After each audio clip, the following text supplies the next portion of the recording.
Well, good morning, everyone. My name is MightyStream, and I'm going to do your February the 6th just for today in a meditation. Hope you're having a beautiful morning. If you need to reach me, feel free to do so at recoveryofhope21@gmail.com. The title of the meditation is I Can't, We Can. We have convinced ourselves that we could make it alone and proceeded to live life on that basis. The results were disastrous. And in the end, each of us had to admit that self-sufficiency was a lie. That is taken from the basic text, page 62. I can't, but we can. This simple but profound truth applies initially to our first need as NA members. Together we can stay clean, but when we isolate ourselves, we're in bad company. To recover, we need the support of other addicts. Self-sufficiency impedes more than just our ability to stay clean. With or without drugs, living on self-will inevitably leads to disaster. We depend on other people for everything from goods and services to love and companionship. Yet self-will puts us in constant conflict with those very people. To live a fulfilling life, we need harmony with others. Other addicts and others in our communities are not the only ones we depend on. Power is not a human attribute, yet we need power to live. We find it in a power greater than ourselves, which provides the guidance and strength we lack on our own. When we pretend to be self-sufficient, when we pretend to be self-sufficient, we isolate ourselves from the one source of power sufficient to effectively guide us through life, our higher power. Self-sufficiency doesn't work. We need other addicts. We need other people. And to live fully, we need a power greater than our own. Just for today, I will seek the support of other recovering addicts, harmony with others in my community, and the care of my higher power. I can't, but we can. Let's take a moment of silence followed by the we version of the Serenity Prayer. Moment of silence now, please.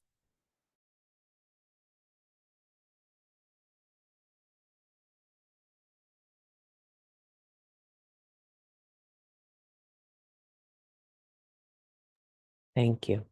God, grant us the serenity to accept the things we cannot change, the courage to change the things that we can, and the wisdom to know the difference.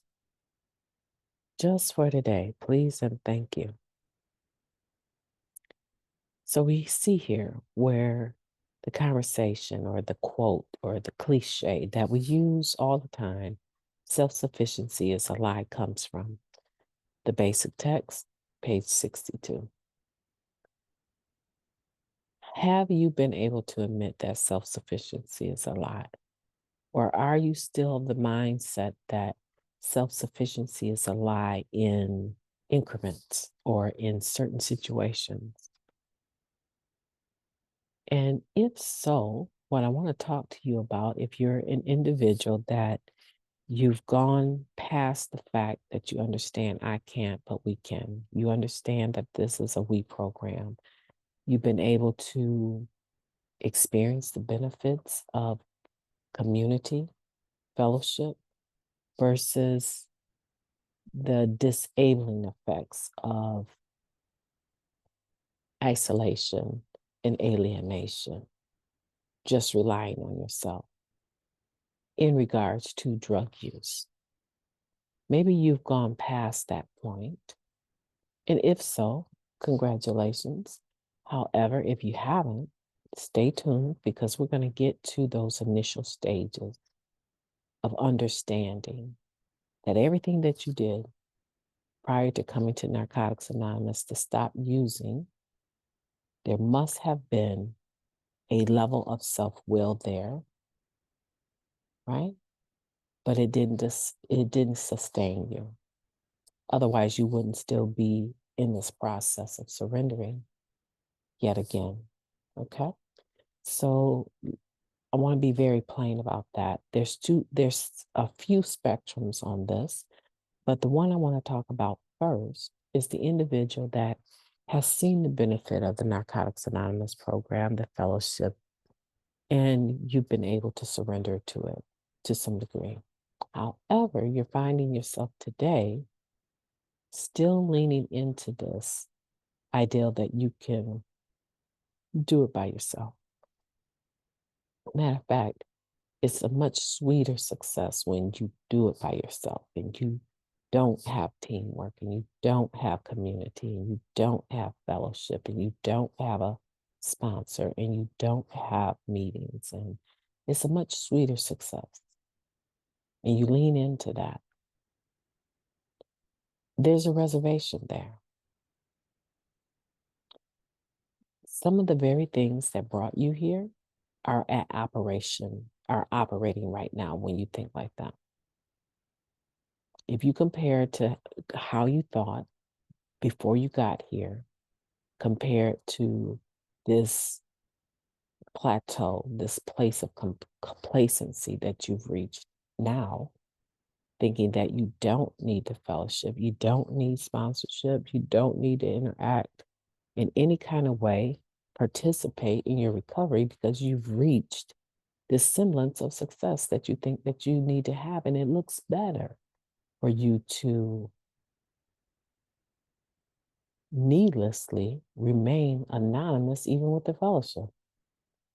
I know that doesn't make sense, but let me break it down. Your anonymity out there, nobody has a problem with that. No one has a problem with that. It's something you choose to do. It belongs to you. You can break it or keep it. It's up to you. It's yours. But in here, you're not anonymous and you never were. We know your last name. I'm an addict. We know who you are.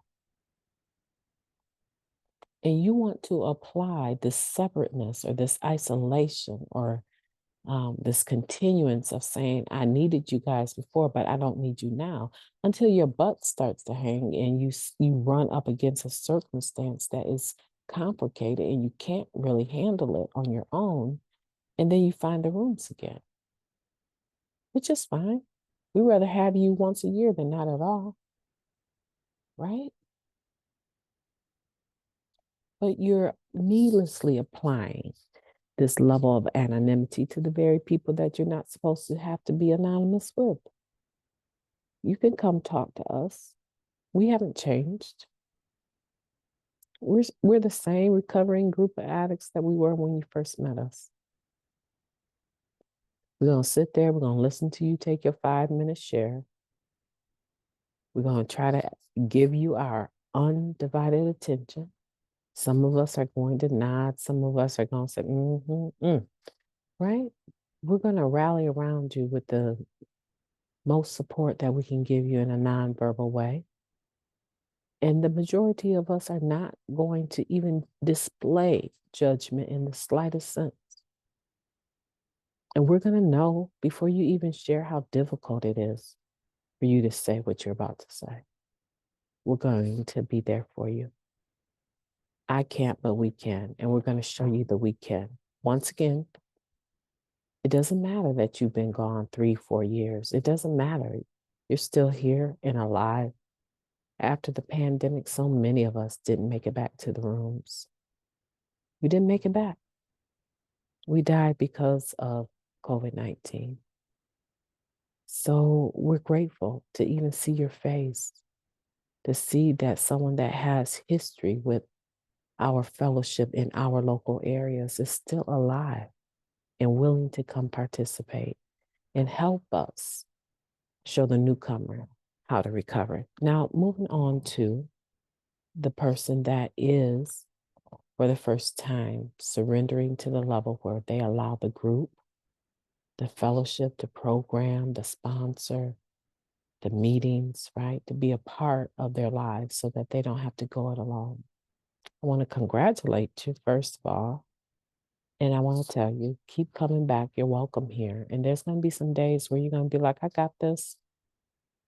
And I want you to remember that Mighty Stream said it. You may think that you've got it until you don't have it.